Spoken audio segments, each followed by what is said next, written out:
America and to the republic for which it stands, one nation, under God, indivisible, with liberty and justice for all. Welcome everyone. Slammed in there a little bit. Always glad to see everyone, and there's no wait room. All right, we're good. I'm good.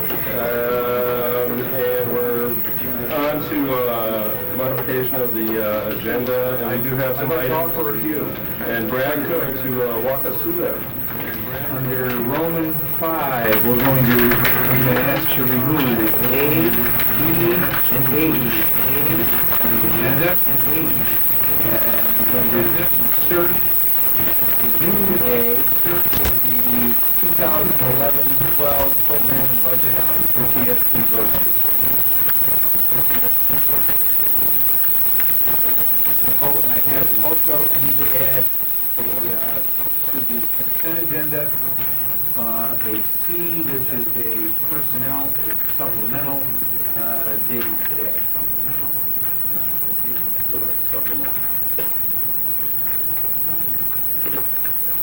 And Josh.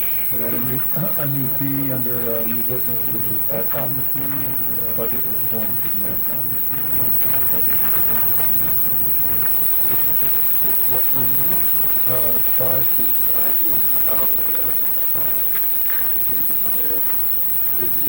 One more time. Ad hoc budget reform. And Jay. So under numeral 5, yeah, 8, we want to table that to our main meeting. Okay. But I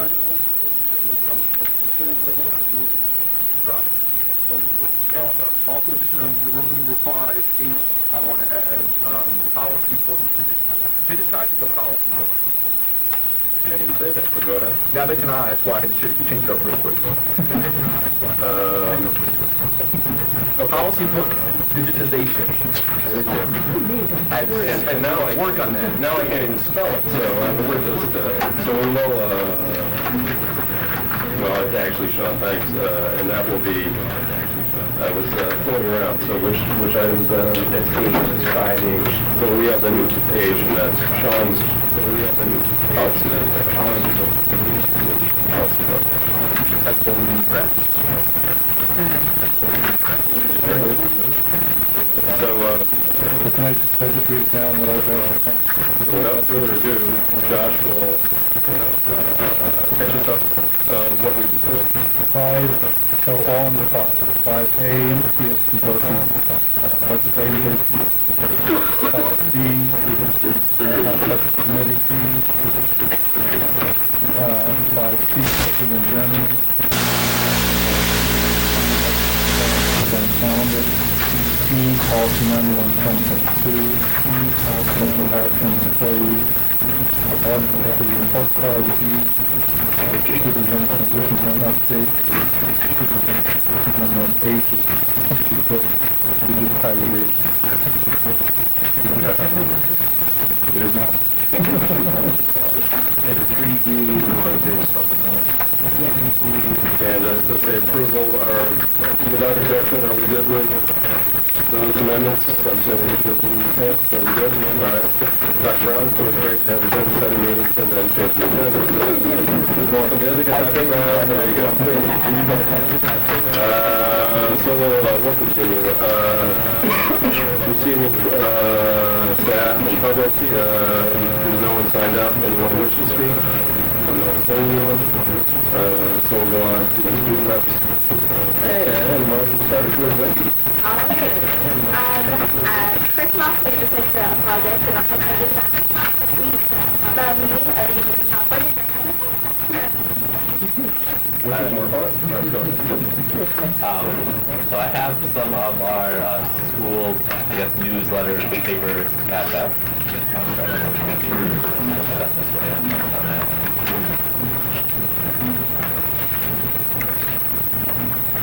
We need more on either side. Let us know. So on the second page, I think in there is what we like to call a cup of Joe. It's a report out from the principal, and there is an excerpt from, maybe it's not the second page, somewhere. Yeah. And it's just basically a report out from Joe, and that is an excerpt from our State of the School, his State of the School address, which was about our school development plan, item number 3 on it, which brings me to my next point. We have a digital interactive CD for Mrs. Evelyn and Dr. Brown. When you get a chance, it's color videos of students and teachers talking about our school development. Yeah, we have 2 of those. So we'll hand that to him. And then second is that there is the possibility of 3 students going to Ohio to participate in a conference next week about just innovative schools. 2 of them are the federal hockey, which is known for its unique schedule and alternative assessment, and Metro Early College High School, which is known for their dual enrollment and public STEM school. Much like IHS has an average program, kind of geared to students who show a lot of time. The students graduate from that school graduated in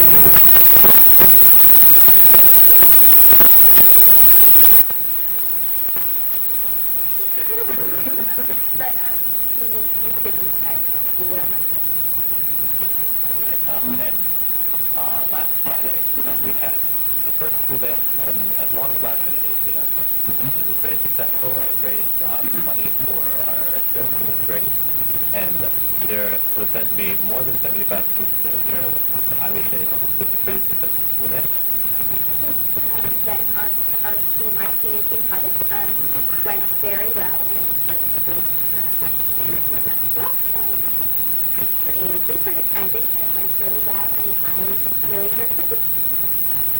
And last Thursday, we had a site-based council meeting all about the budget, which I was in attendance. So it was other people in this room. It was great to brainstorm innovative ways to deal with the budget cuts. The way to kind of complement our school development plan and kind of our founding principles and values of the school. So we could come together and create ideas like that. And now we're gearing up for our trip week, and the end of but we're our first trip we're thinking that we're doing 2 more trips to start after this month. So we're really excited to kind of jump into what trips we want to do. So that's it for this year. Great. This year. Aisha? Right. So last Saturday we had our camp carnival, which was basically sort of carnival where adults and indoors, and basically showing money for cancers. Well, personally, it didn't really raise a lot of money, but it did go easy, and everyone did have a good time. Okay, so tomorrow IFES has a band concert, and all are welcome to come. And also this Friday and Saturday we have cabaret night, and there's knowledge, so it'll be fun. So moving on, none of us actually attended the Path to Success workshop, which was the freshmen, but we talked to a lot of freshmen, and it seems that it went over fairly well. We had some mixed reviews, and everyone loved the speaker, but they thought that 6 hours was a little long to be sitting around even with breaks. And so a lot of people said it would be really great for the future if they could work in a little more breaks for a little more interaction activities. That'd be really great. And today we started our MLK community build at the high school, and it went over pretty well in all of our classes. But for the future, the one idea was that there needed to be a little bit more advertising, because students weren't really sure what was going on during the day, and even what will be going on tomorrow as far as reading the book and our activities, and students would feel they would get more out of it if they knew a little more about what was going on with those. And one last suggestion, I mean, we don't know if really anything can be done about it for this year, but talking to teachers and students, we kind of, with the recent snow day, which especially we're reminded of it, but having snow days built into the calendar like they are, where we have to make them up, is quite confusing for students and for teachers because you get thrown back into the schedule having to make up a day like 5 or a day 6 randomly out of the sequence, and we think it might be more productive to have 2 snow days built into the schedule and then make up snow days beyond those. Okay. Anything else? Next guy is, board responses. Neil? No. First off, thank you guys. I think this is just fun meeting room. Another thing that's fun to invite folks again starting next week to try budget watching parties at home or some community forum where folks can get together. We'll be sure to have the documents the board is going to be reviewing online and available for folks to download at home and talk about. And folks can get together, watch it, talk about what they're seeing, what's interesting for them, questions they might have asked if they were in the room with us. Send that in. We will all get the feedback. We'll post all the feedback online so that everybody in the community can see what everybody else is saying. And I'll also be going through them and picking out a couple of salient ones to add to our next budget discussion that I want to hear folks know about them. It's kind of an exciting thing for us. I was at LACS, both events, Americans Who Tell the Truth. I was very impressed not only with who was chosen by the artists, but who the kids chose. I think the one that impressed me the most was Lady Gaga, who was chosen, and I didn't know what kind of, I'm not going to say this correctly, philanthropic work this woman does, and I was very impressed with that. At the site-based, 4 students sat through numbers after numbers and sat through well, even though I think it was very difficult to comprehend what was going on. But I give you all applause for sitting there and contributing. Anything else? Tony, the concert tomorrow night, 8 o'clock. Right? Did any other concert? Okay, very good. Anything else? We're good. On to consent agenda, I believe. I move the consent. J.P. Judy. Any questions regarding consent at this time? All in favor? That's everything. Then on to Dr. Brown. Sure, thank you. Everybody had a few comments. One of them is recognize the Child Nutrition Program for participating in the most recent chili cook-off.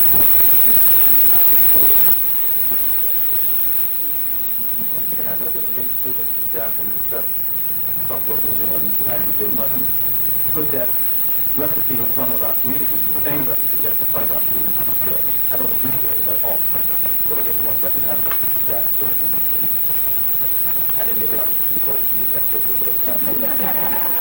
So the low food and all that was that was a lot.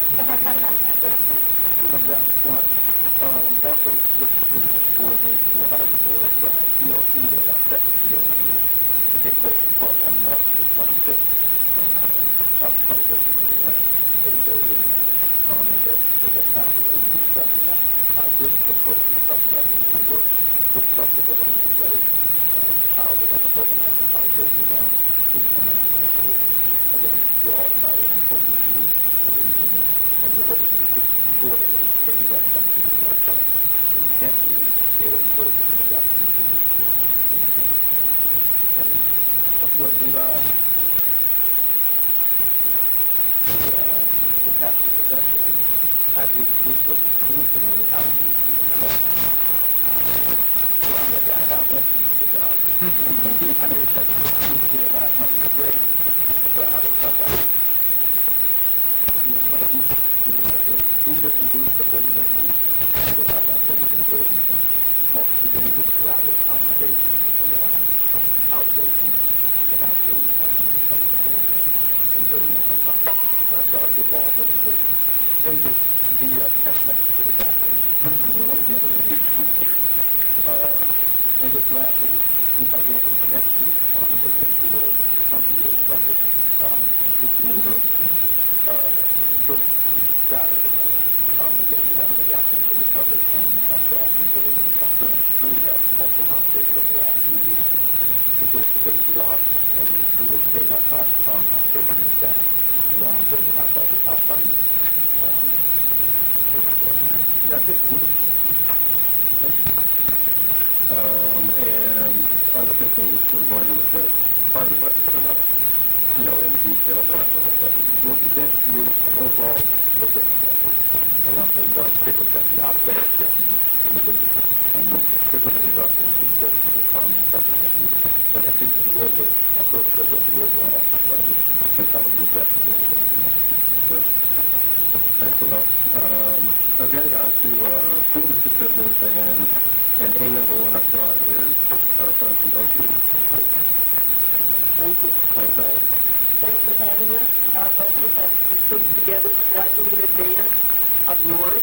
We have to have a vote, and part of our duties is to come before you and monitor citizen concerns, and we'll come out and try to answer any questions and go through the reports and promise what we're doing with the teachers and our legislators. And so, Dave, the first slide, if you can move it, is just very briefly, in case someone in the audience doesn't know what would be for school district. In some ways, we're very similar. We have 3 education programs, a specialty kind of program, career technical education. We have Tony DeLucci in the back. That's what it is in the back. Wandering. These are about 16 programs that we have, such as culinary arts and carpentry, and we're looking at a new animal science program. These are specifically new visions programs we have for students in all of our components because they're very specialized and very hands-on. In addition, we do a special education program. There's no extra BOCES aid on that. Again, it is merely for students that maybe because they require such specialized programs, we have the expertise in-house, and by virtue of the volume, we're able to provide some of the services that aren't cheap for districts to do otherwise. And finally, alternative education. We have a site up on Elmira Road that serves about 100 students that are at-risk students. Generally, they aren't necessarily special ed population. They just don't fit into the mainstream. So those are our 3 educational programs, but in addition, we do a wide variety of services that support the educational program. And I just want to point out a couple of them. Shared teachers. If you don't need a whole teacher and you want to do a share with another district, we've done those in the past. We continue to do business in that area. We may have more and more requests as budgets and programs get tight to continue that. Right now, there is aid on shared teachers. We have embarked upon an energy management program. That is growing by leaps and bounds. Districts see it as a way to cut back on their costs that really don't help students in the classroom other than to make sure the lights and the heat are on. And finally, the summer school program with Ithaca in the lead has taken on vast growth because we've serviced now special education and AIS programs. So that's kind of a smorgasbord of what we do. In addition, we are really the lead educational agency for a wide variety of grants. Districts get together and they decide we're going after a particular pot of money, and BOCES will function as the lead agency to write these grants and go after them. We sometimes hire grant writers, or Heather just got one for the WIB, did that right before break, and so we're continually looking for ways to support our districts. That pot of money grew over the past year, and we continue to look for ways to supplement districts' ability to provide programming for students. Finally, some information on the Ithaca numbers. You are our largest customer, and basically we do a lot of our charges on the basis of the proportion of the service which a district uses. The resident weighted average daily attendance in Ithaca, it's a formula based on your student population, is 5532, which is a large number of students given that we have about 14,000 in the catchment zone. So Ithaca is by far our largest contributor. Your aid ratio at this moment in time, that's a moving target, is about 52%. And you can kind of see the number of students in various programs. I do want to mention that we try to avoid spikes in the number of CTE students, so we do a 3-year average rather than, 1 year the thing goes up and down and your costs go up and down. So you can see you're very close in terms of the proportion of services you buy, in terms of what you represent proportionally in the region. Ellen, just for folks, CTE. CTE, sorry, career and technical education. No, just, yeah, there you go. Go ahead. Sorry. The next slide we've got up there represents the complete change of our budget as of the initial service requests that were sent in by each of our districts. We do a two-step process. We do initial service requests in December. Then we get those numbers, and that's more of a, yes, I'd like to do that, no, I don't want to do that, and then we build our budgets according to that. Then we send final service requests out based on those numbers with rates on them. So based on the initial service requests that were sent back, this year was about a 3.21% increase in the total budget. And down at the bottom, I highlighted 4 different areas that were the biggest changers in our budgets this year. And the biggest one, and there's a slide later on that actually has the full numbers in it, but there were some significant changes that drives all of that. Cross contracts, for instance, last year was reduced from the previous year, and this year, based on the request, it's an increase from last year. So those can be big swings in the amounts that the district asks us to do. This is the one budget that all of our districts get to vote on. It's very similar to the school budget itself. Each district gets to vote on the administrative budget. That's why we provide that as a broken out piece of our budget. So if you look at the numbers we've got, you'll see there's some question marks in there because our employees union at this point is up for negotiations. We have budgeted numbers, but at this point we'd rather not publish what the numbers are. But we do have a budget that we think will be sustainable no matter what the negotiations tend to be. And with that, we're looking at about a 4.1 or 8% increase in the total budget. One of the things we do is we pull out the employee benefits for the retirees. Anyone that retires from the BOCES, whether it's from the Career and Tech, Exceptional Ed, doesn't matter where they retire from, what department, their retiree health insurance has to be paid out of the administrative budget by law. So that's, as you can see, that's a third of that budget. It broke $1 million in the coming budget. And that I have no control over. So if you pull that out, what we did have control over, we're looking at about a 2% increase without that in there.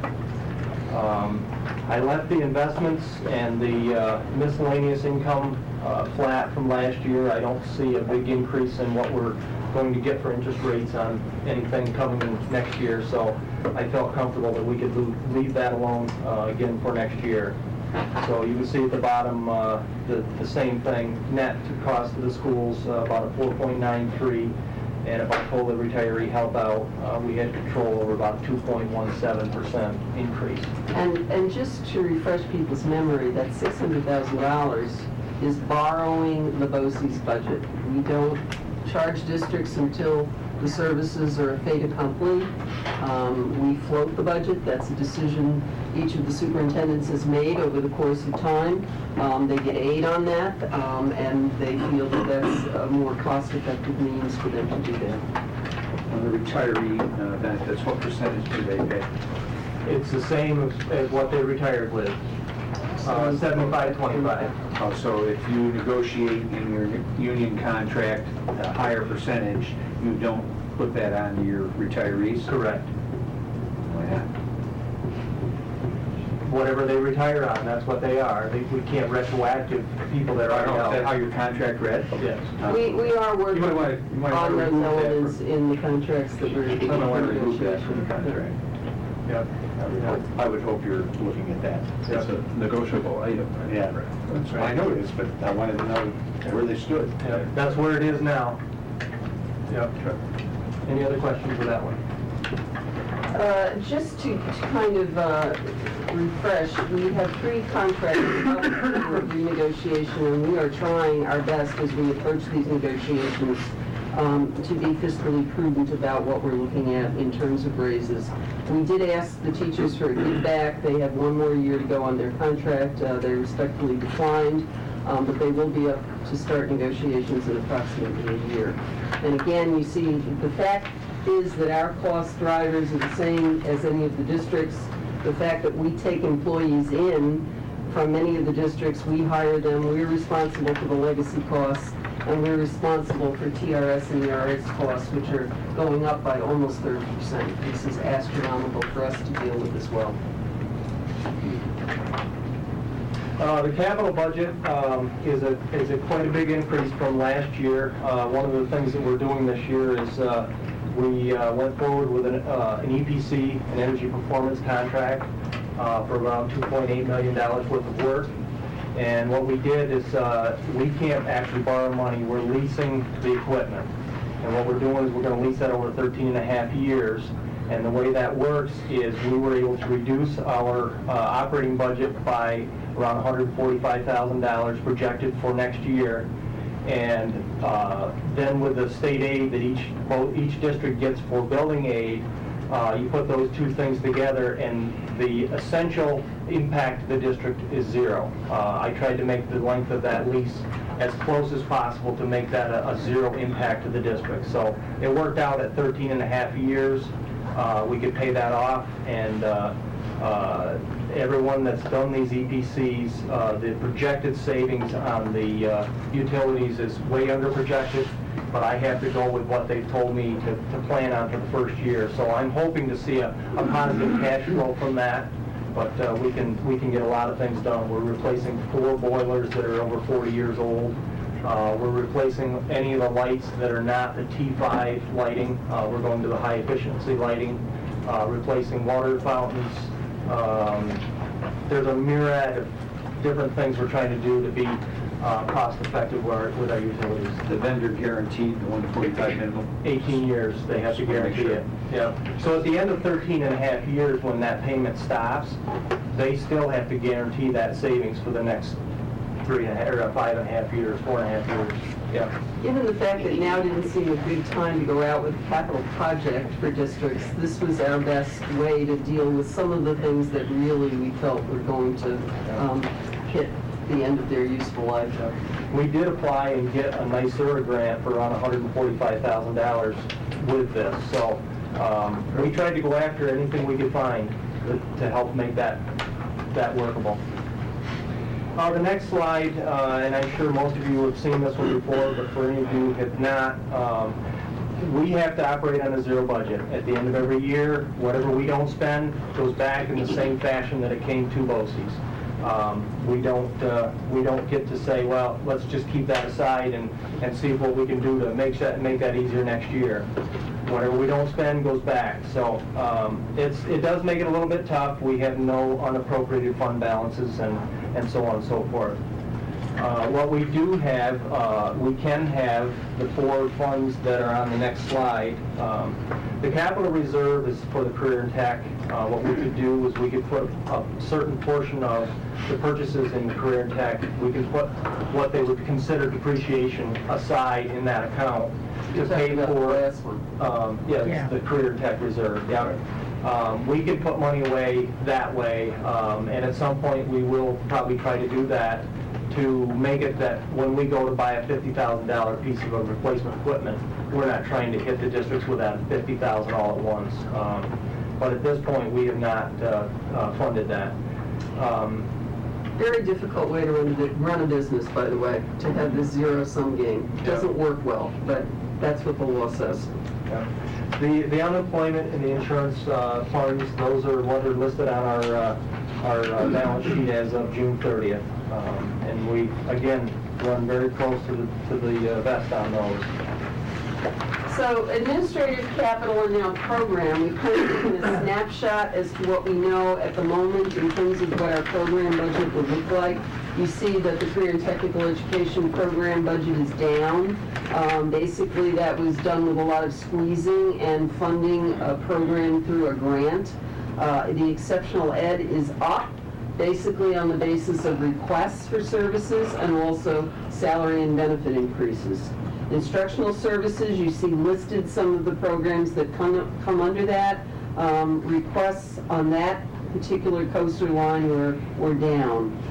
Instructional support, this is the one we worry about, the printing, the home instruction. This one is up based on, I think Heather's budget increased by the Race to the Top funding because we are kind of the lead agency with pooling the money from the state in terms of hiring and making sure we're all in legal good ramifications with having the programs the state is saying we must. So again, those budgets go up and down based on the service requests. We are a little worried with the governor's proposal under non-instructional support. That one is up big because we had more districts join our energy management service, more are purchasing public information service. These are things districts can buy just the piece they want, but these are things that they wish to upgrade. And so we are worried that the governor's proposal is taking money from some of these non-instructional pieces and saying they won't provide aid, which was a big driver in Ithaca's getting the CBO off the ground. It wasn't just the efficiencies, it was the fact that you were being aided on all of those positions up to $30,000 plus all the benefits. So it was much to Ithaca's benefit to join that CBO. We are arguing with our legislators. I have a meeting tomorrow and one next week. I'm going out personally and arguing not just about the amount of funds our districts are being cut, but the fact that there are changes in the BOCES budget that are proposed that really will have a devastating impact on districts such as Ithaca that may decide, that they don't want to belong to services such as this. And finally, our cross contracts are up based on telecommunications and fiber optics that we are the cross contract through OCM. So in the instructional support, I hear that part of the increase in the cost is the Race to the Top.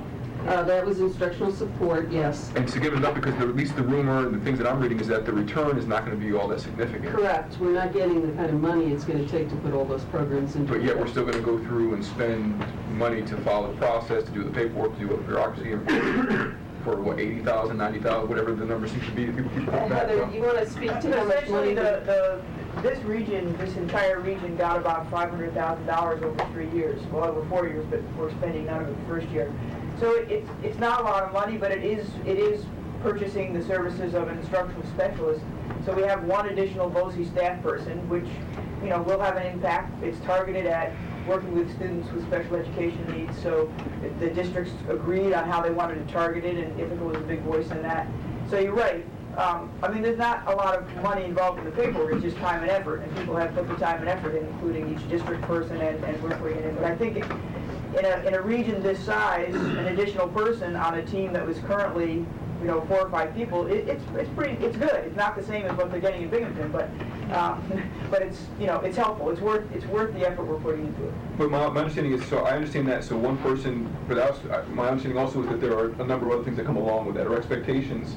Yeah. The guidelines mandate that rest will be coming down the pipe soon as well, right? So I'm trying to understand our role and why we're going to be going for Race to the Top. I guess you would have to follow the guidelines whether you got the money or not. All the Race to the Top mandates about APPR, changing your APPR, about Common Core standards. So you'd have to do all that whether you got the money or not. The only thing that you did in addition to get the money was to complete the paperwork, the scope of work, and the budget. But that's all been done, and the ongoing paperwork. But it's the same as any grant. You have to report, you have to do those kind of things. But I don't think there's anything about it that's more onerous than any kind of a normal grant or getting your ARA funds is. So I think it's well worth the fact that all the districts in the region agreed to. There are definitely some downsides to this, such as the new regulations around APPR and the fact that the evaluations can be challenged, and it layers more bureaucracy on us, no question.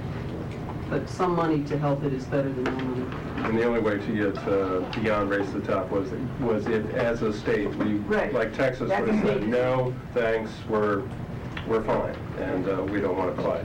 So if the state went for it, so we have to deal with it. Oh, we got a choice, but we wanted to sign on to it as well. Yes, but we don't have a choice for signing on to doing the things the state agreed to. And the state is also using a chunk of the money that you're not getting locally is being used to recreate the data system, and it looks like it's going to be good work. The data system that they're rolling out looks like it's going to be much more usable to sort of the teacher, administrative people. That was a big chunk of the money. It was half. Yeah. Just for talking chunks. So we're talking what it really was. They kept half for the bureaucracy in Albany. And They're hiring a lot of fellows. That's what I said. They kept half for the bureaucracy in Albany. not to interrupt, Ellen. Yes. Well, our efforts to contain costs, again, such as yourself, we are looking at all sorts of things, including our enrollments in classes. If classes aren't at 15, we're looking at cutting them. That's not always the best option. We try to put classes together to maybe preserve a program the student has started. We've looked at equipment and supplies. We've reduced personnel. We keep expanding the number of districts in CBO, but this time we're not hiring an additional person. Things that we've mentioned, such as energy management. We've cut conferences except for people that need things to keep their licensure current. We've aggressively secured fleet grants. We've reduced our fleet vehicle pool, and we're trying to hold the line on salaries and benefits this negotiating year.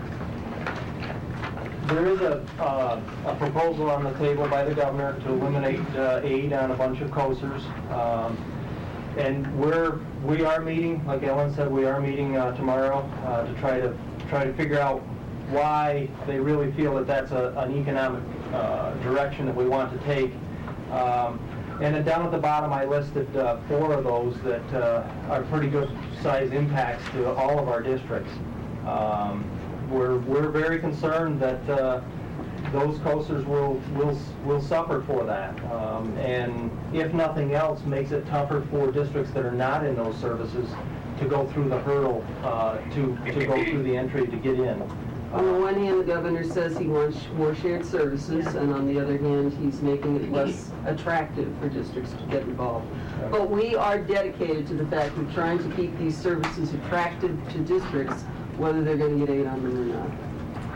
And lastly, we just remind you that according to law, it's not my choice, but the vote has to be taken in all of the districts on the same date. That voting date on our administrative portion of the budget is on Wednesday, the 27th. And Ithaca is up for a seat. Ralph Jones has to leave us after many, many years of dedicated service to the BOCES. He's been a real friend, and we hate to see Ralph go, but I think his wife is telling me it's time for him to reduce his load, and so we'll be looking for somebody to join our team on the BOCES board from Ithaca and South Seneca, so you will be voting on both of those positions on April 27th. We also have a dinner meeting scheduled for April 6th. Hopefully some of you can come to that. So with that said, we thank you very much, and if there's any further questions, we have staff here from all of our programs, and I'll defer to them if there's anything in depth. And just an aside, the BOCES open house is when?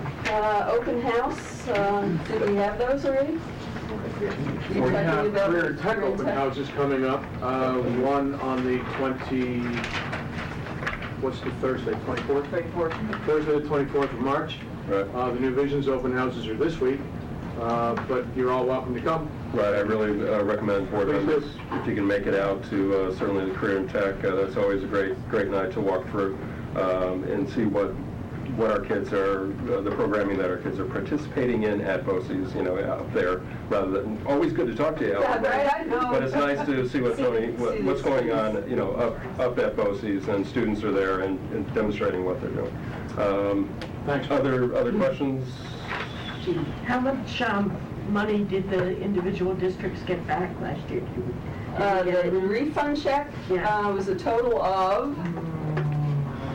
It was bigger last year. We had a huge refund in the E-rate last year. If I remember, it was almost $3.5 million total. Oh. Usually it was hovering around 2. Right. Yeah. Right. There was about a $475,000 refund check from the E-rate that we didn't expect. This year it won't be as much. We've really gone through and tried to unpad, and not that we pad, but we plan for things like what happens if we hire 4 teachers that want a family plan. And so we build some of that into the budget. We look back trend-wise and saw maybe we've never really done that or had to use that, so we pulled it back to 1. So, you know, that's something the districts can sock away. They like to have it for the next year. It's not included in your unencumbered balance. I'd say that lightly, except for a year like this, where the governor is telling us we have all the money in the world to just pay our bills and not lay anyone off. So it's nice to get that BOCES check. We're not supposed to question any of that, right? I mean, Exactly. We're in a No. budget development area, so we're not supposed to talk about that. Like that. So I'm told, anyway. But regarding the CBO, go ahead. Just regarding the CBO, I mean, this is something that this district pushed for a lot. Yes, yes. So it depends on what the other districts do. You still gotta have I still gotta have 2 of us to have a coaster. We're actually growing. South Seneca will be adding their AP in July. Right now, they do just payroll. They're adding AP in July. Okay. So you're hoping to do that with an added I labor? think that districts will have to look at this in terms of growing that, because it's a support service that they up till now get aid on, and even if they're not getting aid, they're reducing the amount. I mean, they can't sustain small districts having all these things back at the ranch, so I'm guessing that that will hold. That was right. I mean, that was the point I was going for. I mean, there's efficiencies that we need to consider, even though they may not be aidable, but when we try to develop budgets and keep cuts and efficiencies as far away from the classroom as possible, then we need to look at, you know, the business side and the BOCES, right? When we started the CBO, we brought everybody in from the districts, and that's the way it was set up to start it. Right. And since then, I've had 2 people leave, and I haven't replaced them. And we've added districts. And our volume is probably important to that. Yes, yes. Yeah, so that was my next question. So take us one step further then with that. If the CBO grows, how does that benefit us, if at all? Efficiencies. Right now, I have 2 accounts payable people and 3 payroll people. When South Seneca comes on, I probably won't hire anybody at all, because I think I've got enough right now to do it. And we'll see what happens. If any other districts come on, then I have to examine what's my efficiencies, what's my workload, can I make sure that it gets done? As more of them come on, if I have enough efficiencies and I can do it without adding, then it's good for Ithaca. So our share. And South Seneca contributes to the cost of that service that we... Correct. Right. They take another chunk out of your expenses. So can you, I guess you can until you know who it is and what they want. You can't really estimate how much capacity you have. It's hard to say. I mean, every time somebody comes on, you have to examine how many, like for accounts payable, how many checks do you cut a year? What's the processes, that kind of thing. For payroll, you have to examine what's it going to take to do it. You really have to examine all of that. Go ahead, Ellen. Can I ask, might sound the same, but I'm going to ask a little bit in reverse.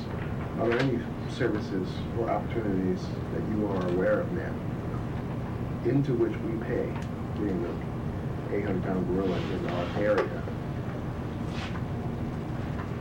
that other sister districts don't partake in? In other words, to what extent are we trying to be a good partner in the way that the state is asking us to do? But we're sending these things to you, which we could, in effect, keep here because no one else has access to the service. Well, definitely a district the size of Ithaca can support some of these services much more easily on their own than some of the small districts. I think when we brought the CBO on, Judy was looking at several $1 million over the course of the first year overall in terms of that return on the aid plus the efficiencies. Ithaca would certainly want to look at, you know, whether they wanted to take that back if the aid ceased. But I think what you're seeing and what Dave is saying is, despite the fact that the aid may be cut, you may still be seeing that we're doing it with less people by virtue of the volume. Yeah. I think, Eldred, we had 5 people doing those tasks. He now has 5 people doing it in a shared task, so it's clearly more efficient than what we were doing. And there's other pieces of that have no financial impact. It's the separation of duties, the redundancies. Right. And when you pull things apart, it forces you to start looking at your processes.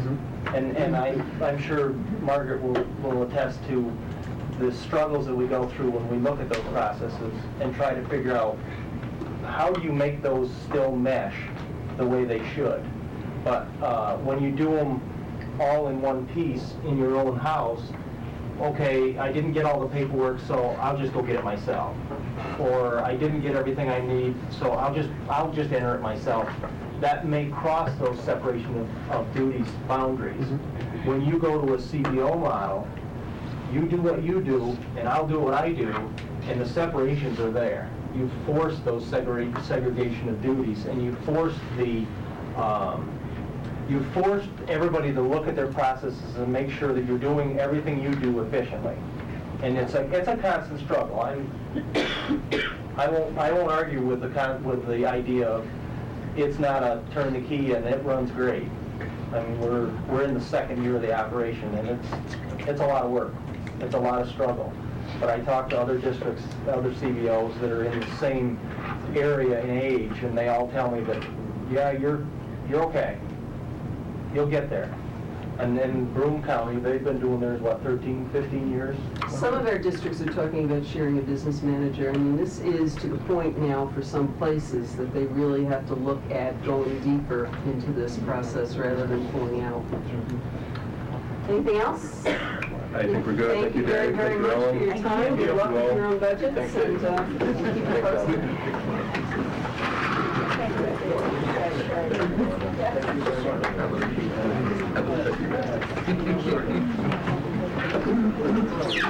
Josh? Oh, right. You added the ad hoc budget committee to the agenda for... Okay, so we established the ad hoc budget reform committee back in April, but we didn't reauthorize it at our July reorg meeting. So just to do it properly here, I want to bring this resolution. The ICESD Board of Ed hereby establishes an ad hoc budget reform committee. This committee is charged with considering improvements to the district budget process, making such recommendations to the Board of Ed as a whole. Administrative liaison to the committee will be the superintendent. The committee will meet semi-monthly, and then the public is invited to attend ad hoc budget committee meetings, although the decision-making authority rests with appointed board members. And I'll get you the text of that. It's too much to write down. I'll second. Discussions from there. Judy, did you have? I'd like part of it reread, like the purpose. Purpose is to consider improvements to the district budget process and make such recommendations to the Board of Ed. That's the purpose of the committee.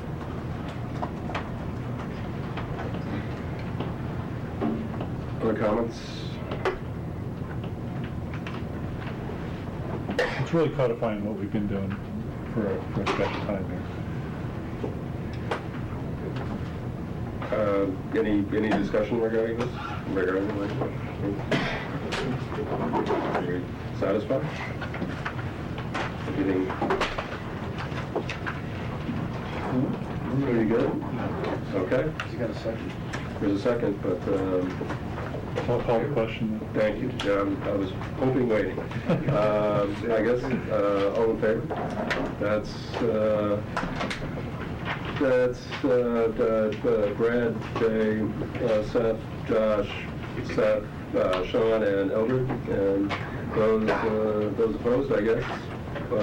Judy, did you vote? I don't know. Okay. And I guess there's no opposed and abstentions. I'm going to actually do a Sean, so there you go. Can it pass? Can I ask one more question? I thought already. Was this? That was great, that was great. I know you did, I think the answer is no. But is this pertaining to something that we've already voted on and Yeah, we're ready to it is. move on to something else? Yeah. Well, I have to nominate members to serve on the committee. This is getting more interesting as we go. All right, Judy. Well, Judy, go ahead. I'm the only one that wasn't here last year when this was formed. So when the resolution was made last year, I didn't know what the resolution was. And it wasn't made in July, so this is the first time. Was it the same resolution? Pretty much, yeah. Okay. It wasn't as formal as I just read it, but that was absolutely the same. And it was voted on. Unanimously, as I recall. And at the time there were 4 members appointed, Eldred, Jay, Scott, Perez, and myself. So since all our committees have 3 members, I thought it'd be simplest to nominate Jay, Eldred, and myself to serve, but it could change. I'll second. If anyone prefers to be, you're doing a great job. Jay, you know, You can decline.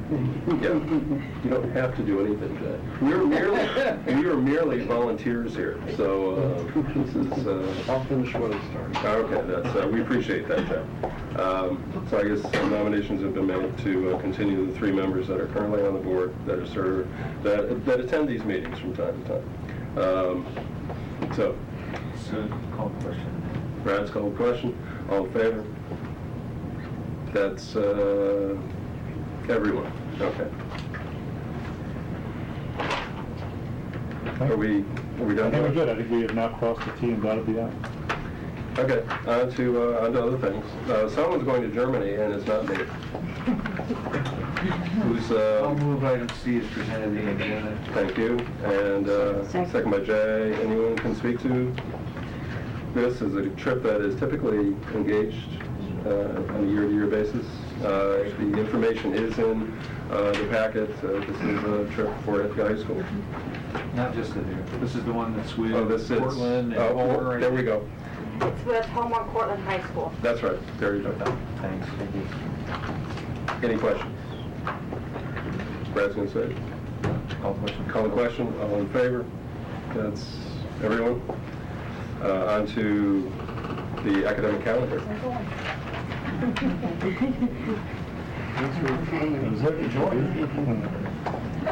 Academic calendar. I'm asking if Mr. Boyce to come to the table just in case there's some questions. I've learned much about the calendars over the last few weeks and the history, and it's different. So we're here to answer some questions. I'm coming back to the questions that the students had about putting in snow days so that it doesn't cross, makes it easier for teachers and students. Is that? And we used to do that. Yeah. Of course, I'm really old, so maybe they used to do that in the old days. There's 2 in there. Yeah, we have. Two in the bottom right. There's 2 in there already. I didn't understand the question. Yeah, but they come after. Yeah. When do you want, you want to go on the Saturday right after the snow? No, the idea is to actually build a snow day Day into the in. calendar. And if you don't take the snow day, then you actually add another day off later in the calendar. Yeah. As opposed to what takes place now is a day off, and you have a snow day, you have to come to school that day. Yeah. It's just a different way of thinking about it, and many districts across the state do it quite that well. I mean, Yes. what Marcus says, right? So you Many districts add the days later. Oh, no. Well, I think you Sean's build gonna snow say it days again. into the calendar, Right. and if they're not taken, then you get later days off in the calendar once the snow leaves, which is like, what, June in Ithaca, right? So, How is that different than what we already do? what we do currently is that if there is a snow day, then folks that look on the calendar now, they actually have to come to school on what they think in terms of being an extra day. So for now we've had 2 snow days, which means we're putting 2 school days back on the calendar, as opposed to having 2 school days that are built into the calendar if we don't use them. It's just reversing the process, that's You're all. saying schedule 182 days. Yes. Instead of schedule 180 days Yes. and then put 2 days back on, which still gets you to 180 days and doesn't change anything. Well, Yeah, it does. from a teacher perspective, we'll tell you it does.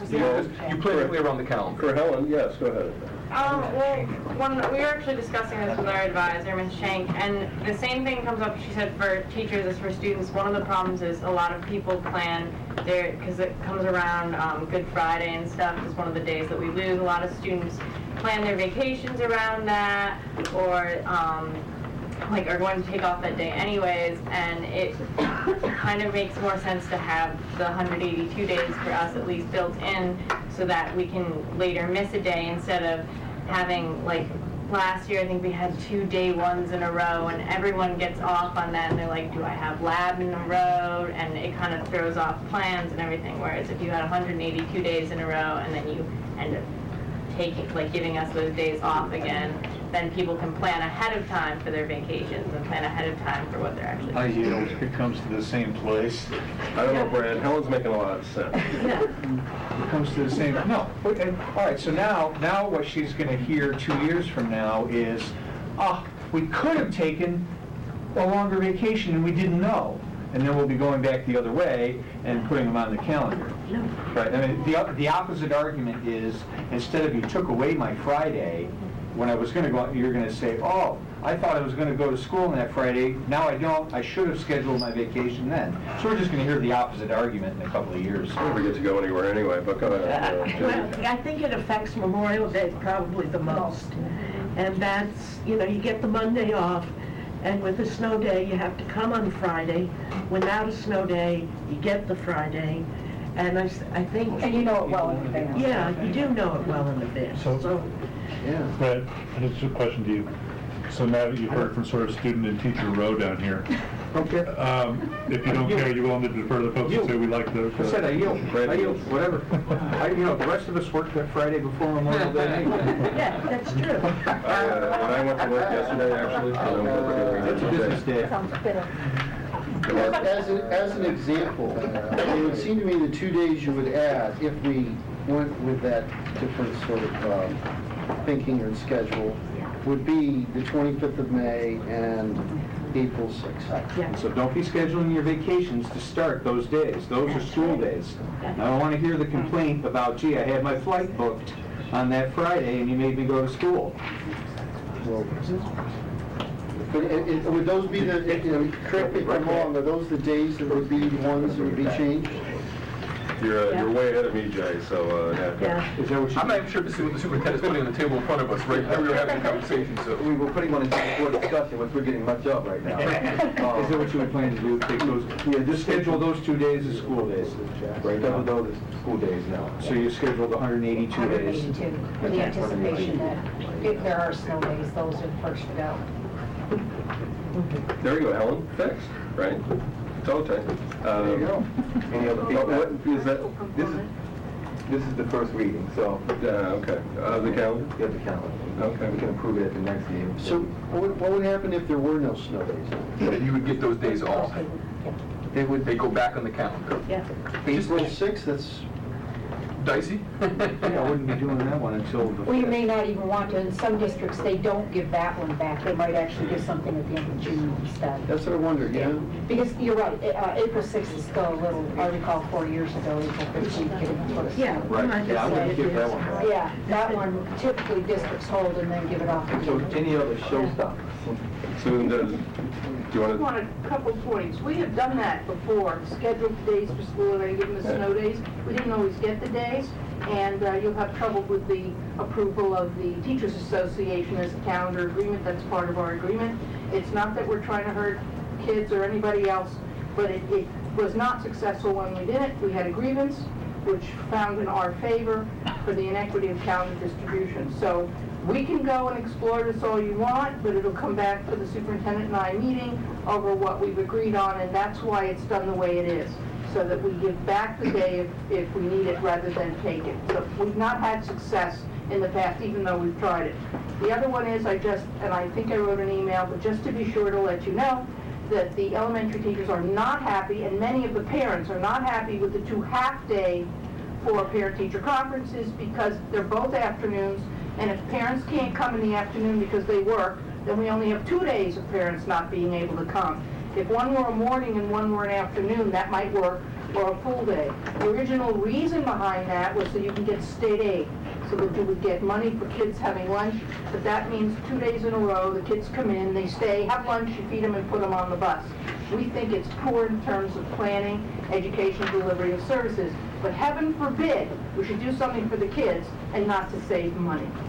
Thanks, Sue. I'd like to actually ask Susan a question. No, please. And I have no vested interest in the calendar, the snow days, one way or the other, so, you know, it's, but tell me what was the grievance again? Why? The grievance had to do with a situation when days that should have been given off because we didn't have snow were not. And the quote that we had, and it's nobody here, was some years you're lucky and some years you're not. That's not how it works contractually. So we did file and we did settle having a set amount of days and putting in the number of snow days that can be predicted. And we tell our employees, do not plan on a vacation or a trip. In all likelihood, you will never see the Friday of Memorial Day, and maybe you get lucky and maybe you don't, but we know well ahead, we know in September that won't happen. So we did that to preserve the days, and also for the students to know. I do want you to know, if you go back in the history, before Lubell and before Judy, we did have rotating calendars on a 3-year basis. 1 year accommodating the Cornell plans, 1 year accommodating the Ithaca College plans, and 1 year accommodating us by what's best in falling in the calendar on a rotating basis. We haven't done that in years due to BOCES. We've also spoken... Oh, hold on, I'm still on my question. So from the ITA perspective, the calendar as stated is what you all understand to be the calendar, right? That right. There are not snow days built into the calendar.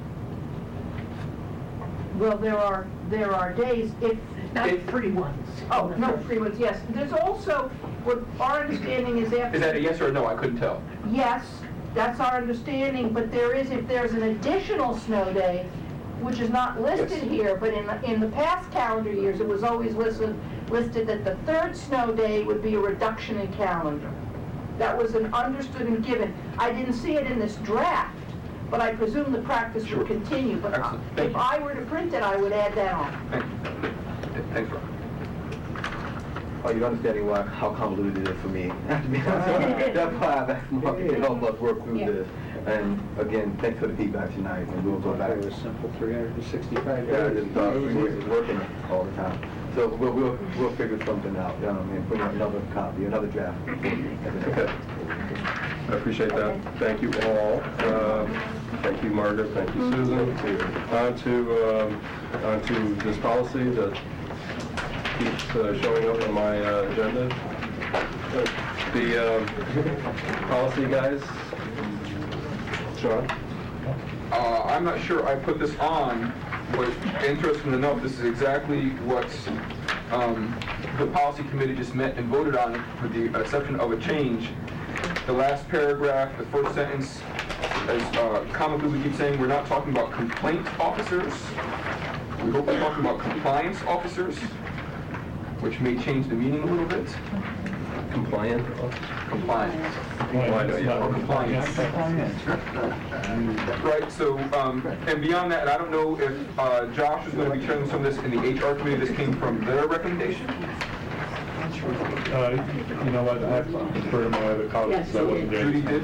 So the last time this policy was in front of us for the first reading, there was some sort of conversation and question about selecting 2 compliance officers of each gender, was the way in which it was termed. And what has been deleted is that the board will still approve 2 compliance officers, but does not specify.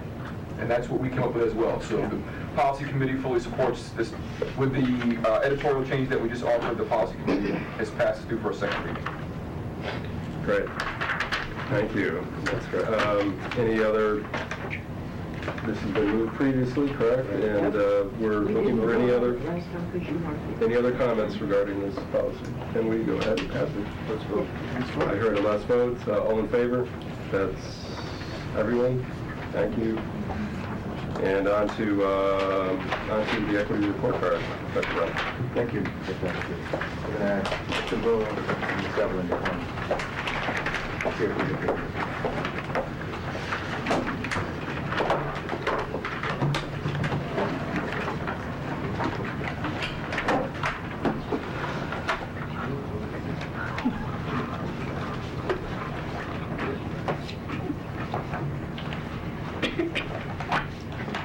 Hey, Tim.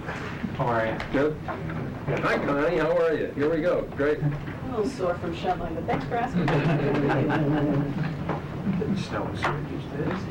Well, we have completed and printed our 5th annual equity report card. So that's getting ready for distribution. We have some here at the Board of Ed building, getting them en route out to the village in Ithaca. So we'll be in several community locations shortly. I'm going to take you through some of the highlights and some of the changes from between the 4th annual and the 5th annual, and sort of an overall summary, if you will. This is familiar. This was part of our 3rd and 4th annual report card. We've included it again for the 5th annual. It simply lays out kind of rather nicely the performance targets and whether or not we are gap closing or performance improving in our 7 different measures. It was a little tough this year, I'll be honest. We had, and you'll notice the note at the bottom of this page in the equity report card, New York State drastically changed the cut scores that we were working with for 3 through 8 testing. And the first 2 metrics, both are with regards, thank you, are with regards to the ELA Performance Index and Math Performance Index for 3 different separate subgroups. And because they changed those cut scores, it made it very difficult to compare 2009 results to 2010 results in a manner that we could actually compare apples to apples. And in the same measure, looking forward, knowing that the state's not going to go back and give us back our 2009 cut points again, how does that look relative to our targets that we put out for 2014? So I want to take a few minutes and just sort of explain that. I did what is listed on here under 2010. You're going to see what's listed under here is what was actually calculated. If you go on the New York State website and you look at our school report card, that is the figures that you're going to see there. It is based on the 2010. What I did when we asked the question, is our performance actually improving when we compare 09 to 10, what I did was I applied a 2009 cut point to the 2010 results. And I'll show you what that looks like. I've just quickly put a sample. This is actually the grade 8 ELA. This is what it would look like for the 2009 exam, with red being what was considered a level 1, yellow being basic, green is proficient, and this purple is exceeds expectations. And if we compare this to the raw score, in 2009 we would have needed just 70% in order to be considered proficient. So go back kind of old school way and say number of right over over total questions, you needed a 70 in order to be considered proficient. In 2010 you needed an 82 to be considered proficient. So that's how far they moved the cut point in a single year. So really what the effect is that any student that fell in this category, in other words, students that would have just been proficient in this year are now no longer considered proficient, and any student who was low enough to fall into this category is excluded from the equation altogether. So who does that affect? That affects our students that are most at risk. Our special ed population, our low socioeconomic group, these are the groups that are caught in these areas, okay? Who maybe a year or two ago, we had just gotten them over the hurdle, and now they're going to be newly identified yet again. Okay, so that's when we come back and we say, okay, let's look at this. We went from 136 to 136 for our students with disabilities, so we remain the same with this particular group. If we take into account, did it improve balancing those two scales that I just showed you, our performance in order for that to maintain and equal, we definitely improved our performance, okay, without a doubt. So now when we compare apples to apples, did our performance improve? Absolutely. Now, looking forward to 2014, what we want to know is the gap closing? Are we going to reach 163 looking at 136? And in that case, I didn't re-level those targets because 2014 is far enough out that we should be able to adjust our instruction and our strategies to make sure that these kids can still reach those goals by 2014. So the answer is no, that's not gap closing. And so we went through that same process for all of our subgroups for ELA and for mathematics. Our graduation rate, this continues to be very much a challenge for the district as a whole. We did see a significant improvement, again, economically disadvantaged. If you go back to 2007, was at 68, then at 83, then at 70. We're now up to 85, our best score in the 4 years listed. They actually are economically disadvantaged, outscored our non-economically disadvantaged. That's why you see a negative number here. So that actually stellar improvement within that particular subgroup. The one thing that I will point out is that depending on students with disabilities, when it comes to graduation rate, we're talking about cohorts of maybe 35 students. African American, Latino, Native American, you're looking at somewhere in the neighborhood of 55, 57 students. So because those cohorts are so small, we're going to see some variation from year to year. If we had 100 students, it'd be a little bit more even if we analyzed it over time, but with very small cohorts, 2, 3, 4 kids are really going to swing that percentage greatly. Elementary and secondary median absenteeism, off the chart improvement. Elementary median days, 15 down to 12, 20 down to 12, 17 down to 11. Getting very close to our 2014 targets. Median classes was 157, now down to 95. So just absolutely, just phenomenal improvement. Absolutely phenomenal improvement. Suspension rates, again, some consistent improvement here. Our lowest that we've seen, again, not quite approaching where we want to be for our targets. Still a large percentage gap here that we need to close, but improving and still gap closing at the same time. And staff to student diversity ratio, again, we're seeing a slight increase as we go through, very consistent. We're gaining slowly, but again, the gap here is tremendous. So we have plenty of room for improvement. Some new charts for 2010. We're getting better information back from the state relative to graduation rate. So we are getting some feedback, and so we're able to disaggregate that information in ways that we couldn't. By race and purple together was never really an option. We're able to do that now. Same thing with classification and purple status. Again, that was a chart that was not, and for those that don't, free and reduced price lunch. Thanks, Tim.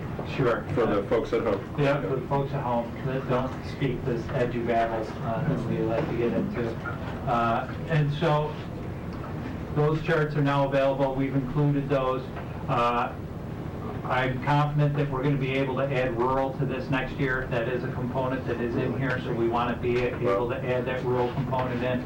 So I'm thinking, looking forward to next year, trying to include rural as part of that graduation rate. One of the other things, this was a new chart that was in ours last year, and what I just wanted to do, I took some time to make sure that as we present information within the equity report card, that we're consistent about the way that we color code. So I went through and made sure that if it's green on here, it's green down here. When you see it on another sheet, if it's the same subgroup, it's green and it's that shade of green, and that's consistent throughout the entire. So hopefully to make it just a little bit more readable for folks. This is a tremendous amount of breakdowns to keep track of as you go through the equity report card. So again, these pages are new. We added a color, again, keeping with the same color coding, gave a pie chart and the counts, and then was able to provide a summary page, again, coming back to that summary sheet that we saw in the beginning, for those 6 metrics that we wanted to look at. How does this group perform relative to the all-student category? And we did this for gender, which was new to the equity report card. We did this for students with disability, low SES, so on and so forth, and we created those summary pages that didn't exist before. So those are new. So was that one of the conversation that you and I engaged in right there?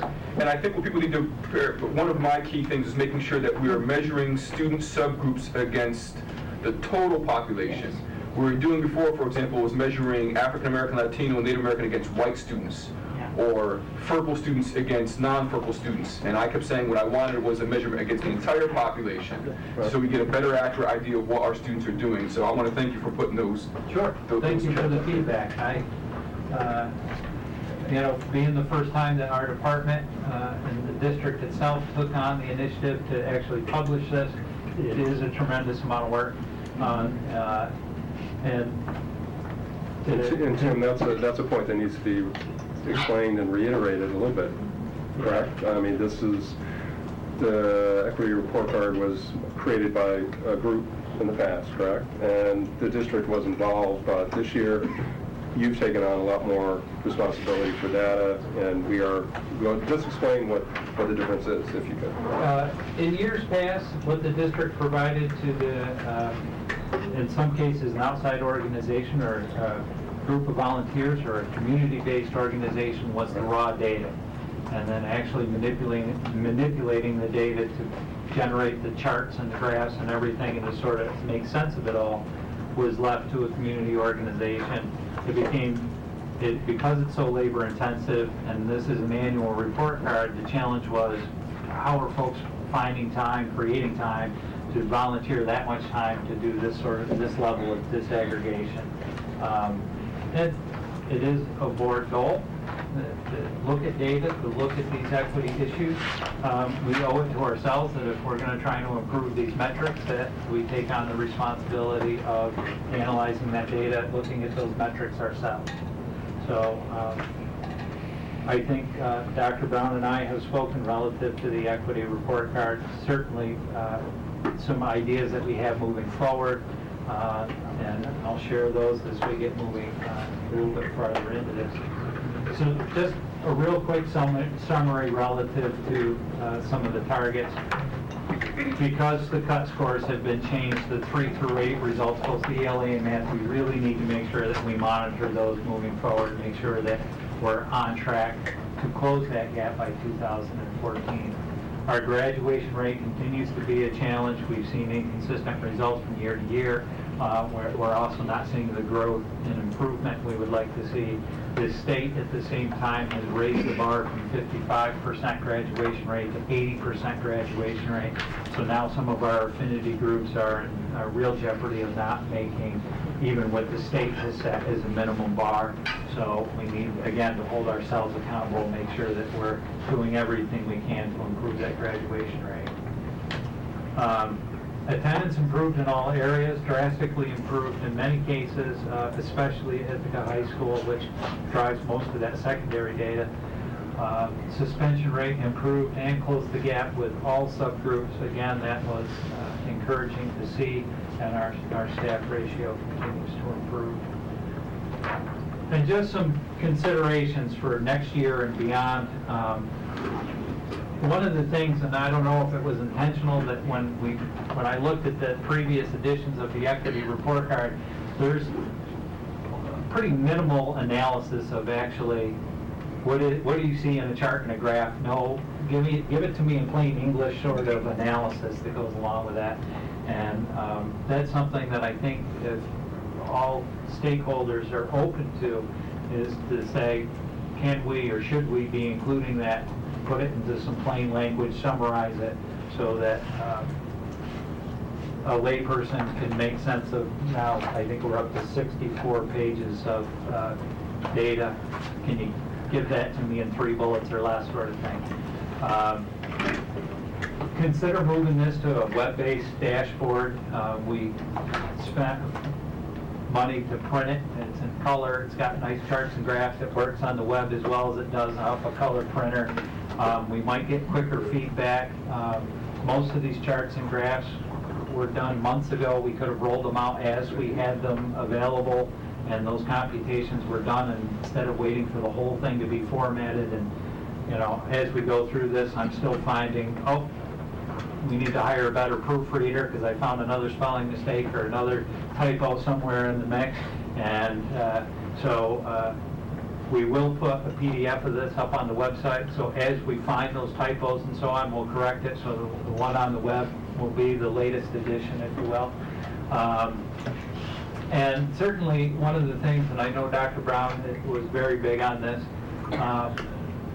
thinking of what sort of metrics can we put into place. So the 3 through 8 ELA is a one-shot end-of-the-year exam. What can we do in November to realize we're on track for the growth we want to see at the end of the year or not? And can we put in some of these intermediate steps to make sure that we're monitoring what we need to monitor to achieve the results at the end of the year that we want to see? And it's very logical. It makes great sense. And I'm sure moving forward, the district will adopt some of those metrics, and why not, as long as we're in that process, include those same metrics within the equity report card moving forward. So. And we also know that that's the direction the state has headed in. At least for the last 5 years, they've been promising us that they will put in place a growth model. And our visit to Albany, Commissioner Steiner reiterated that their system of assessment is broken, and they clearly understand that they need to move more expeditiously towards a growth model. How certain are we that the state will stay at the same cut rate for more than 1 year? Not at all. So we could be... Not at all. The longer I'm involved in dealing with the state relative to these assessments, I become more and more convinced that it's more for Albany than for us. It doesn't mean, however, ultimately when we boil down, whether we call it a PI score, but when we boil that down, that is a student taking an assessment that's supposed to demonstrate what they know. And when we come back to that and we say, how can we measure that we're preparing these students for the real world well, we need to figure out a way to hold ourselves to that standard to make sure that we're indeed doing that. And if the state assessments aren't going to be a good measure of that, then we should have local metrics and make sure that we do that, and that we can be consistent from year to year with those. So I'm sure Dr. Brown will want to weigh in. Sure. I'm hoping we'll archive this meeting and this report as a bit of a baseline. And I guarantee you in 3 years when we have this same conversation, we're going to talk about elimination of achievement gaps. And we're going to talk about our once over-reliance on lagging data and a static document. We are going to move very quickly to a more dynamic approach to looking at data. We will know weekly, monthly, and quarterly where our children are in any school, in any class. We will get to that place quickly. And at that time, when we look back on this meeting, we're going to think, wow, we were looking at data in that place, and that's why we were slow to move our achievement results. We will look at static documents like this as, wow, that was rather, even though that's been great work and it's moved us in some places, but when we look at when you as board members have access to that information on your phone, on your mobile devices, when our teachers have access to that information with the push of a button, dynamically in seconds, and based on information that happens, or an assessment that they value, and that is getting us to a higher level versus minimum competencies. When they have that access to that information daily, we're going to be in a different place. So I'm hoping we'll archive this meeting and this document and look back on it in 3 years and see how we've grown. Not to call the point, I'm looking forward to that day, Dr. Brown, but I also want to commend the folks that when we began this 5 years ago, there were very few districts across the country with anything even similar to an equity report card. So in some respects, the static document that we have created is groundbreaking, if nothing more than the benchmark where we find ourselves as a district, and part of it was taking a good hard look because some of the data doesn't represent this type of school that we think, type of district that we think we are.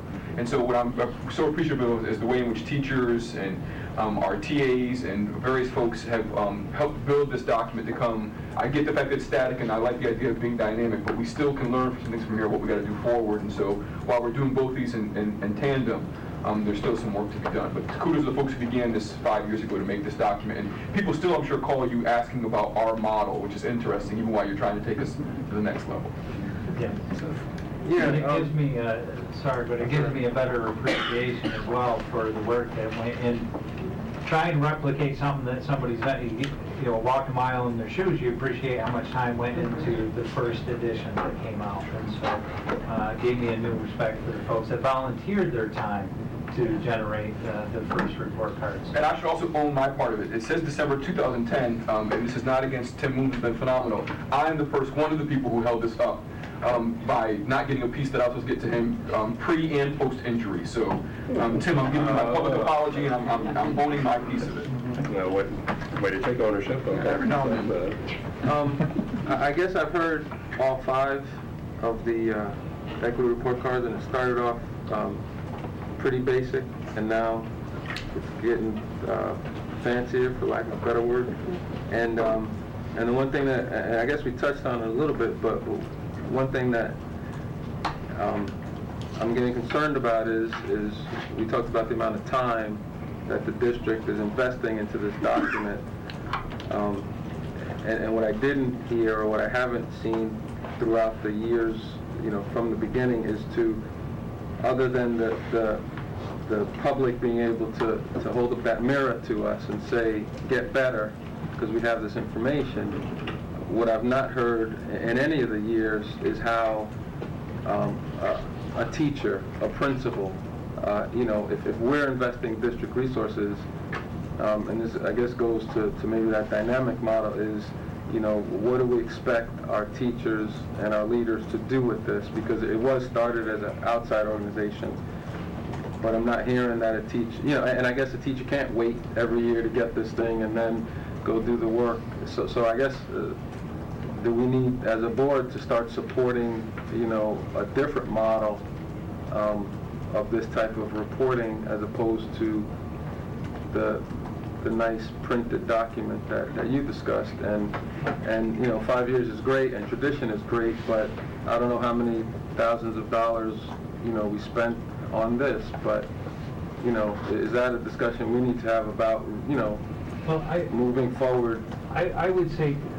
really twofold, and then I know there's other folks that'll want to jump in, but essentially what we have, and I think it's aptly named, this is a report card, okay? And just like any good parent would want to know, I want the progress report. Where's my kid at 5 weeks? Where's the phone call when he stops doing his homework? That's how we change what shows up on the report card, is that those pieces that are in between. I think that's what Dr. Brown's talking about developing, is the ability to say, where is he at the end of 1 week, where are they at 3, 5, so that at the end of 10 weeks or at the end of the school year, it's not a surprise what's in here. And I think that's the change, and making those small steps as it rolls out is much easier than waiting. Like you said, here we are, it's now March, we're getting 09-10 data available in March. Now, we can have rich planning discussions as an administrative team or something around some of the data that we see in here. But what about the kids sitting in your class today? And that comes back to more of the model that Dr. Brown started. So to say, I've seen some. One of the slides you have, now that you've disaggregated race, now that you compared race to all students, can you go back to the discipline? That one right there, middle right. 09-10 out of school suspension. Almost twice as many for African American kids versus all students. 5 years ago, when Cal and I had this conversation with Judy, what she basically told us is that's impossible, and it doesn't matter because we couldn't get the data anyway. Right? So I refuse to sit here and listen to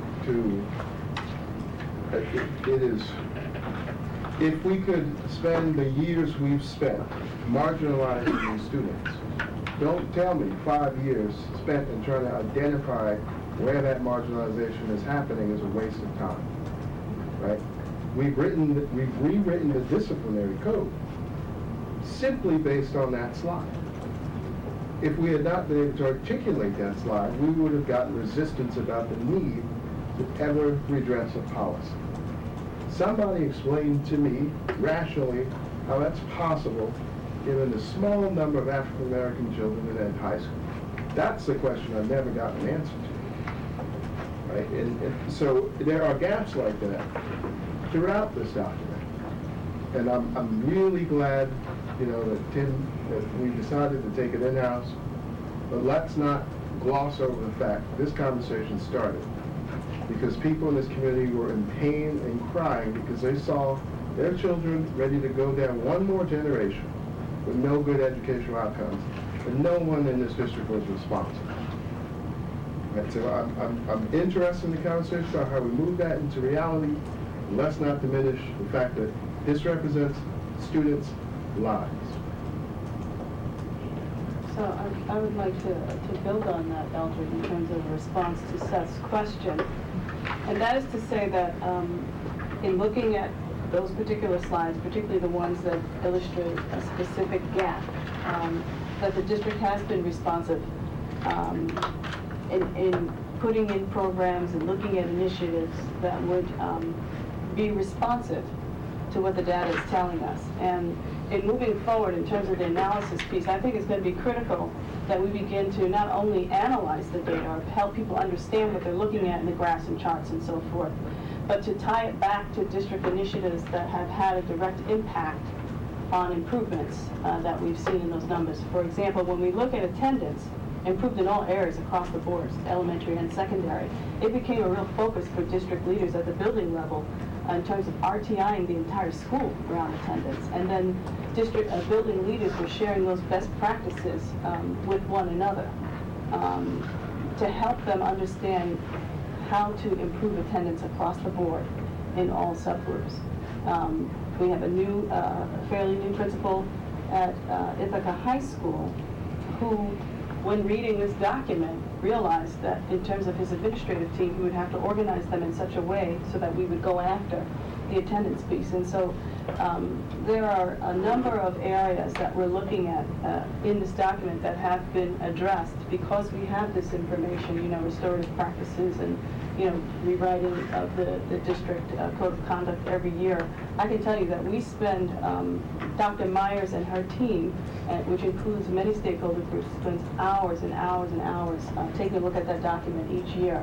And in my experiences across districts in New York State, they haven't spent 50% of the time that we have spent looking at the district code of conduct. Wendy, then Josh. I just have a little bit of a question just because ACS has a very different system than having grades. So we do take the ELAs, but as far as the math goes, I'm not sure. I should have asked Joe, but I'm not sure we take that. So how is that, and how does that play into the assessment of this when you don't have the numbers, I guess? if you're missing a whole. In this particular one, we stop at grade 8, so Yeah. even LACS would take ELA advanced through grade 8. I understand. At the secondary level, when it comes to Regents exams, Mm-hmm. it is optional for an LACS student if they wanted to partake in the Regents assessment. But you do take the ELA, and the ELA Regents outcome is a result that it is in here. It's not on one of the slides that I did, but the Regents outcome is there, and LACS students are included in that. Josh? I was going to say, there's also another piece responding to Seth's question, that you do start developing a history of data that lets you know what you've been doing for a long time, and it breaks down some of those resistances to, well, no, that can't really be so. And I think as we start getting into looking at what we really mean about inclusion, and who's actually included, who's actually excluded, and how that's really working for us, I think this data is going to become pretty powerful, pretty relevant again, sort of dispelling a lot of myths that we have, that we tell ourselves about how we're doing. Anyone else? Tim, great work. Thanks, Connie. Great work by all. And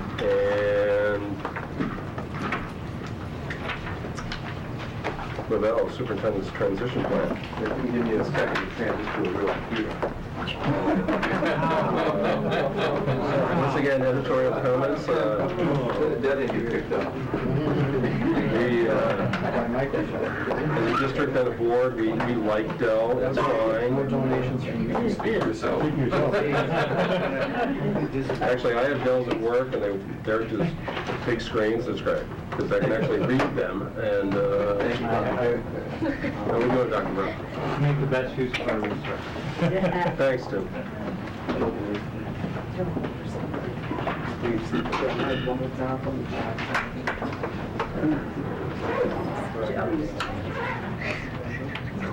Yeah, that's good. That's work, Joe. That's good. That's good.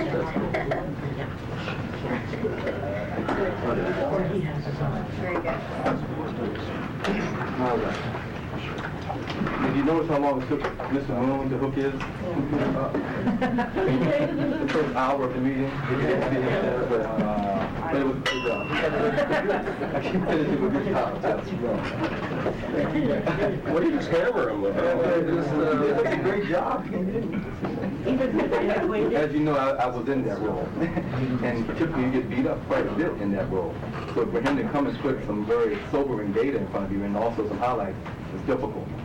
So we were too nice to him. So that's why I'm getting him a couple of extra. And it's been great to work for him. He's asked me to come before you and present where we are with the superintendent's transition plan.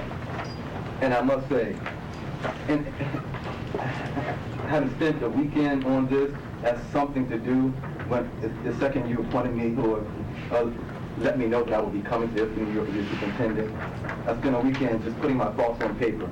In no way did I think this document would catch the attention of superintendents associations and state boards across the country. People are calling us, wanting to use this as a model for transitioning superintendents from small rural districts to large urban districts as a model. Today, they're not paying us. I'm working on that too. We're going to talk about alternative revenue sources next week.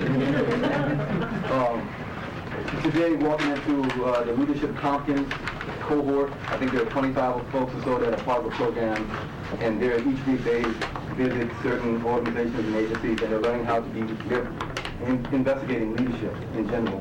Walking into that meeting, and every student having this transition plan in front of them, and had specific questions about the process that went into making it and what we're doing with it. So again, I had no idea that the document would be so important to so many folks. It's been extremely important to me.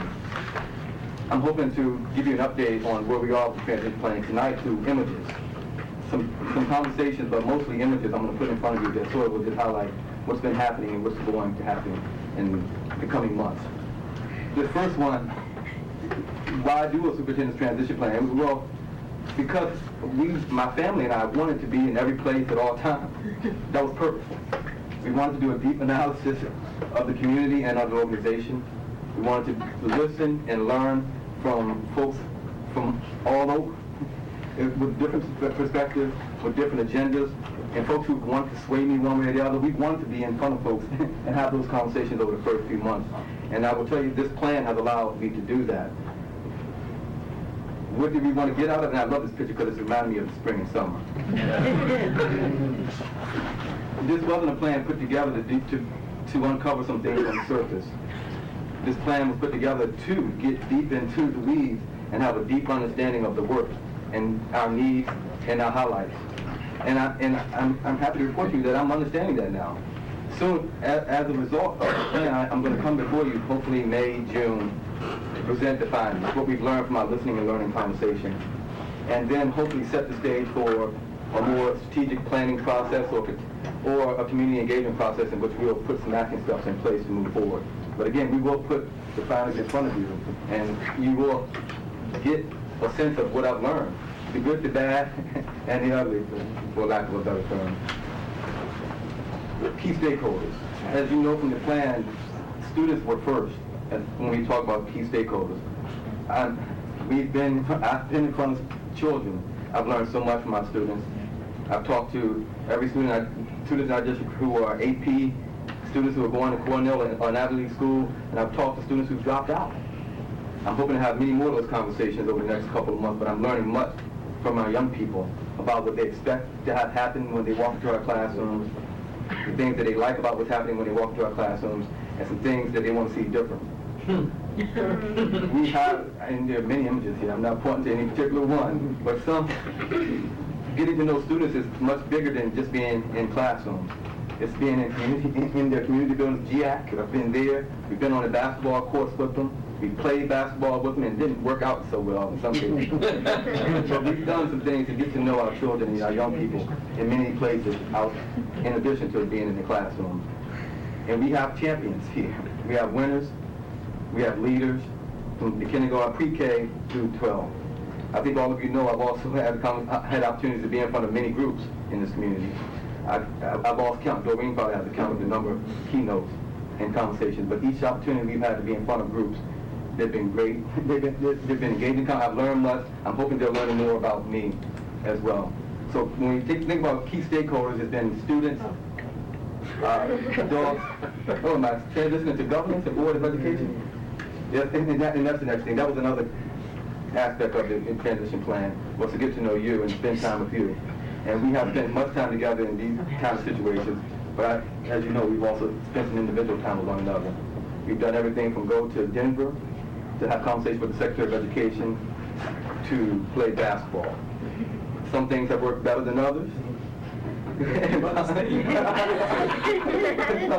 But I've got to know each of you, and I think you're getting to know me as well. I love these pictures. What's that picture? These are really nice. Yeah. That's what we all Oh, Seth really dresses up. Yes, so nice. Clean up nice? Yeah. That's the grown-up page. Part of the transition plan was also to be in front of our local media, which I've learned much about over the last few months. And they're very active, and I think they're learning much more about me, and I'm learning more about media and how to use them. What's key, though, and while the media is crafting a message and following our messages, we're doing our own work to craft our own message. As you probably can tell, we've done some significant work on our website, a place that we can, a thing we can use to push a message out there. We've transitioned from what was a great website to now an even better website, a world-class website in some cases. We have more work to do there. We've begun conversations just the last week or so with our individual principals and how we can update our individual school web pages. We had to start at the district level first, and we've gotten some very positive feedback on how we're communicating using that tool, through the Twitter feeds, through just the streamlining of the processes, to now having pictures of children up there in photo galleries and videos. And we're hoping to have that class approach to our individual buildings now in a way that they're going to be consistent, and they're going to put a message out there that's consistent and supporting our district mission and goals. As far as the organization, and as you've heard me speak to, there was much of an us versus them type of mentality. I think we're breaking that down little by little. Yes, we had an opportunity I had an opportunity to be in front of everyone on January 24th. That was our first opportunity to engage in those conversations. We will be in front of all staff members again on the 25th of March. I keep Connie keeps reminding me about the day because I keep getting it. But we'll have an opportunity to be in front of all staff then. I've been with the union heads. I've been in just about every classroom in the district, and I've met every teacher in the district. And that's been purposeful. I've wanted to do that. And I've learned much of them through our individual conversations and through the conversations we've had at the PLC level or at department team meetings as well. So we have many more months to continue that work, but already we've made some inroads, and I'm learning much about our staff, and I hope they're learning much about me as well. And I put this final image up here because this is what I've learned the most about Ithaca.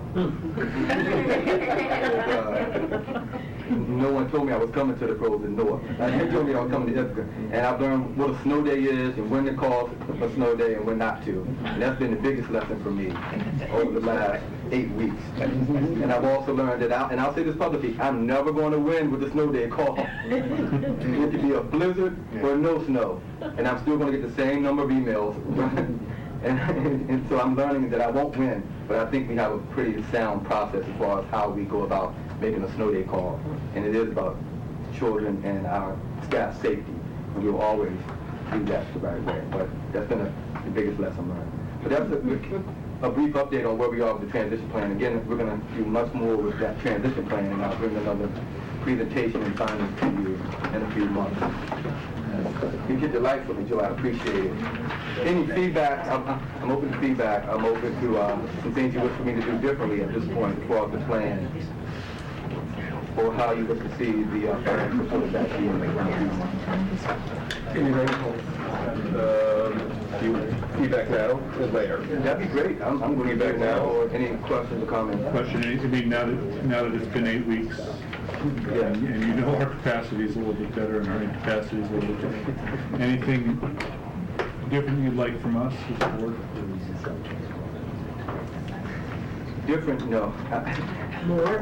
The conversation around budget beginning next week, I'm asking for your trust. We're going to put a budget in front of you, and we're going to go through a process that may be a bit different for this board and for the community.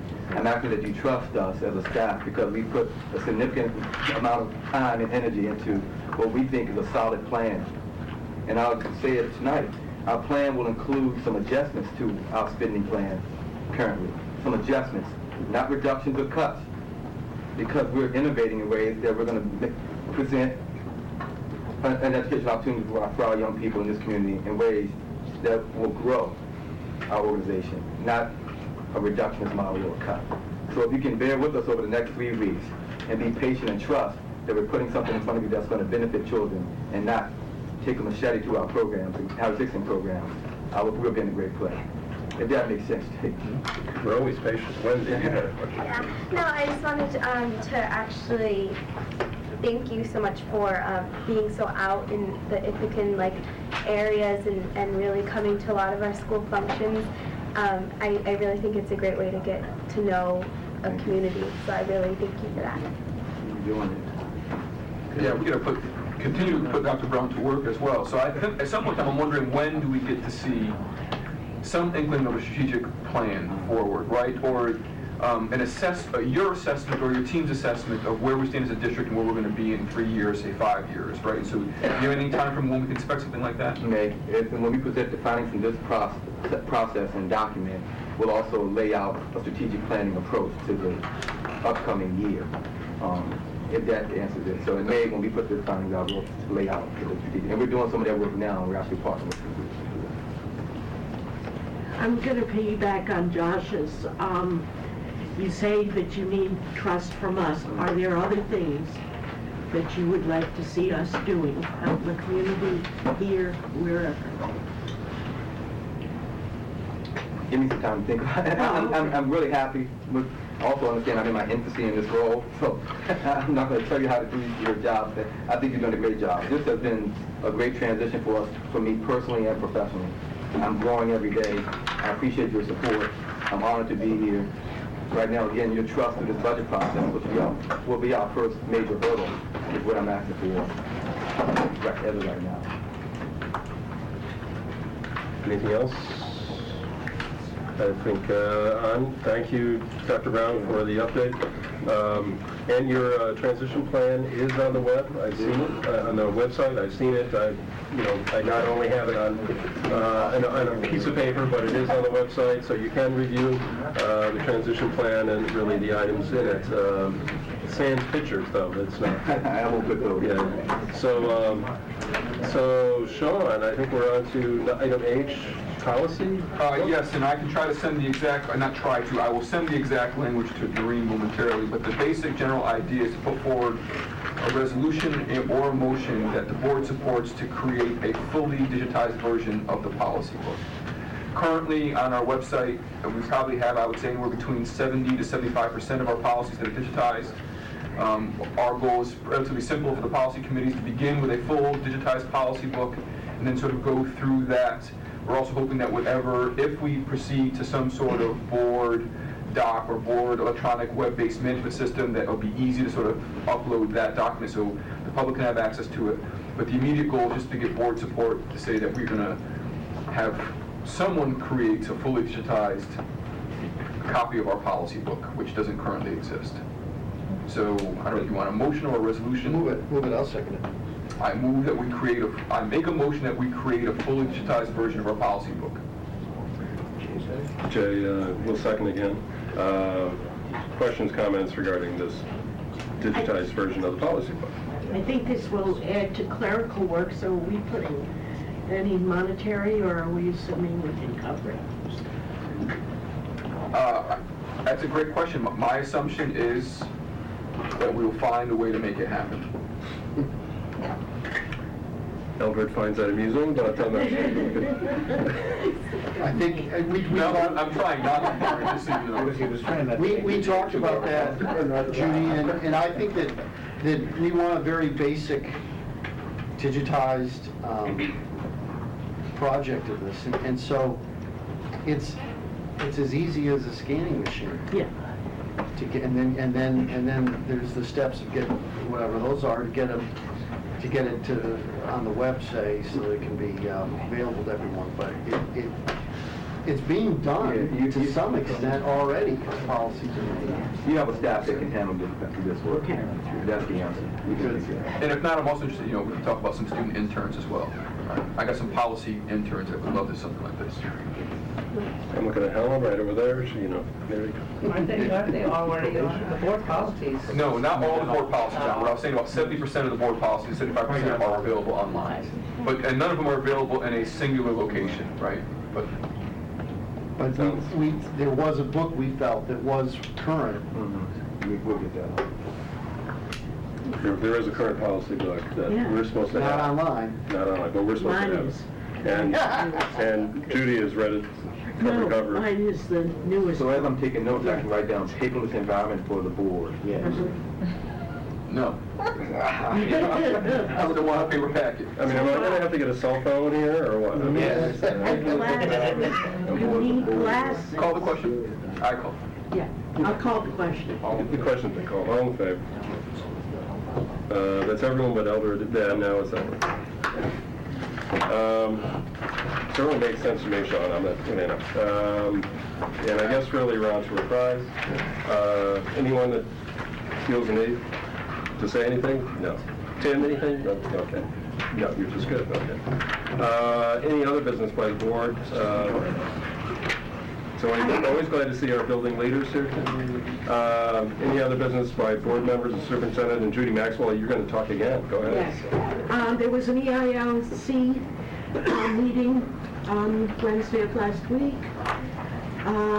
Dr. Brown talked and Connie Evelyn talked. I thought we had an outstanding meeting.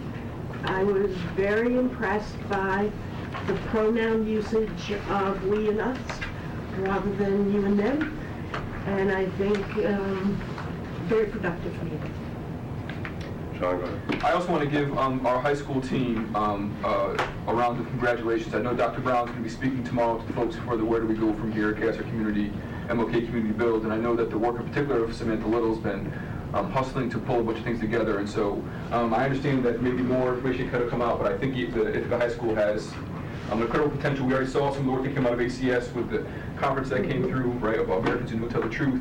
And I think that the high school is poised to do some good work as well. So unfortunately, I cannot make it tomorrow. Good luck, Dr. Brown. Good luck to the high school students. I hope you all enjoy the book. I think it's one of the most amazing books that we have written by an American author in quite some time. So I hope folks find the joy in its relevancy today. And Samantha asked me to be there tomorrow, actually, so... I'll be there too. So is it 9:30? Yes. Okay, 9:30, I will be there. On my way to work, Josh. I'll be there too. Okay. Jay, go ahead. Just for the board, we need to figure out a process or discussion about choosing our representative to be in the BOCES board. The BOCES board meets once a month. They do have some subcommittees. The board is like our Board of Education. They are the overseers of the organization. Governing body. Governing body. But but as Ellen stated, yes, we need to have a representative on that board. And we really need to button it up at our next meeting because it has to get into their... Should we email our suggestions to the officers before Friday? That would be great. We need recruits. We need someone to go out and get someone to... A board member or not? No, non-board member. Non-board member. Right. An interested party, someone who is willing to put in the time to do this. It is an important position. Anything else, Jack? I would like to see whoever we pick to be more actively reporting and informing our board. I think that would be to our betterment if we had a better communications of our activities and such at BOCES. Speaking of communications, this is the time that, board members can report out from their committees. We're still, Judy, you mentioned EILC. We're still eventually going to get to the point where committee reports will be on a newsletter, but we're not at that point yet. So if there's a meeting coming up at a la facilities, Thursday at 6, going to be discussing a variety of issues regarding the facilities construction that is ongoing. Anything else anybody wants to weigh in, please do. But eventually we'll have an opportunity to get the EILC reports, on the newsletter and other committee business on the newsletter. But we're still not quite there yet. And frankly, this is part of the transition that's not gone as smoothly as some of the others. Anything else? I think we're good. I'll move adjournment. Thank you, Brad. Without objection, we are adjourned. And I forgot to mention, Brad, we have School Board Association.